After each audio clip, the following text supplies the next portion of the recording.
It's winter holiday time on the island of Sodor. It's very cold, but the engines don't mind. They love this time of year when the stations look jolly in their decorations. There is plenty of work with passengers and parcels to be delivered, no matter what the weather.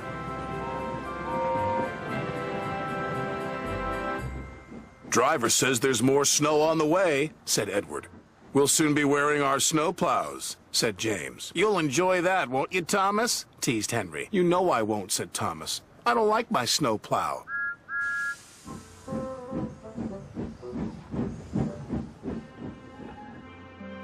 Sure enough, that night the wind blew and the snow fell heavily. The next morning, Sir Topham had arrived. He told the engines they were to have snow plows fitted. And you are to collect a special from Callan Station. It's needed for the village feast on Toby's branch line. Thomas was excited about his special, but not about his snowplow. Please, sir, my plow is awkward and uncomfortable. Do I have to wear it?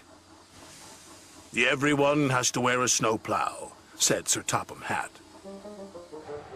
The fitters, his driver, and firemen all helped with Thomas's snowplow. We'll have to try that again, laughed his driver. Big, horrid, awkward thing, Thomas grumbled. He was much happier when he arrived at Callan Station and saw his special.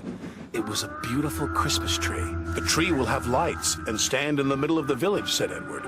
Make sure you get it to Toby safely. I will, said Thomas.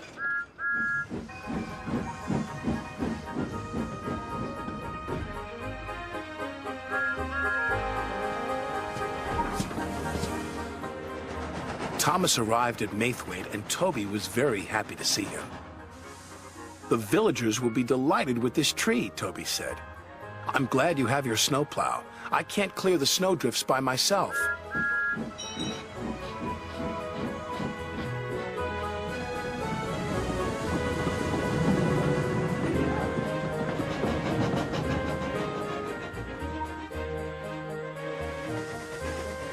Thomas couldn't see.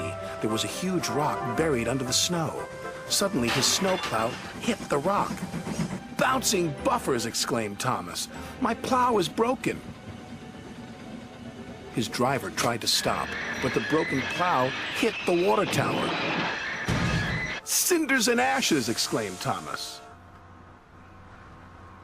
We can't go any further, said Thomas's driver, and there's no one to help us. But the villagers need their tree, said Thomas. Let me try again. I'm sure I can make it.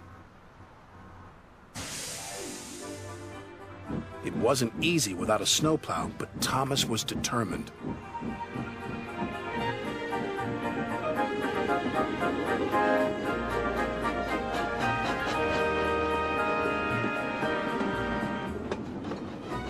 He pushed, and he pushed, and he pushed. Thomas was trying as hard as he could, but there was just one snowdrift after another.